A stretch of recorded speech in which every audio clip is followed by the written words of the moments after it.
Taste the Daily. Tiruvallur மாவட்டம் பொன்னேரியில் குடியரசு தின விழா கொண்டாட்டத்தின் போது பெண் நகராட்சி ஆணையர் மயங்கி விழுந்ததால் பரபரப்பு ஏற்பட்டது. பொன்னேரி நகர்மன்ற அலுவலகத்தில் 76வது குடியரசு தின விழா நடைபெற்றது. அப்போது கொடி வணக்க பாடல் பாடிக்கொண்டிருக்கும் போது ஆணையர் புஸ்ராவிற்கு உடல்நலம் பாதிப்பு ஏற்பட்டது.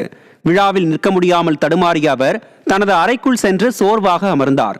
சற்று நேரத்தில் புஸ்ரா மயங்கி விழுந்தார். இதையடுத்து அவர் மருத்துவமனையில் சிகிச்சைக்காக அனுமதிக்கப்பட்டார். கடலூர் மாவட்டம் நெய்வேலி NLC சுரங்கத்தில் உயிரிழந்த தொழிலாளிக்கு நிவாரணம் வழங்க கோரி உறவினர்கள் சுரங்க நுழைவாயில் முன்பு மறியல் போராட்டத்தில் ஈடுபட்டனர்.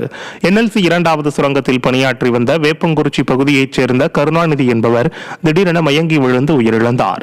இந்நிலையில் உயிரிழந்த தொழிலாளியின் குடும்பத்திற்கு உரிய நிவாரணம் வழங்கவும் அவரது குடும்பத்தில் ஒருவருக்கு நிரந்தர வேலை வழங்க வேண்டியும் உறவினர்கள் போராட்டத்தில் ஈடுபட்டனர். விவசாய நிலங்களை அழித்து சுரங்கம் தோண்டும் மைனாரிட்டி பாஜக அரசு சுரங்கத்தில் உயிரிழந்த தொழிலாளிக்கு இழப்பீடு கூட வழங்க மறுப்பதாக பொதுமக்கள் குற்றம் சாட்டியுள்ளனர்.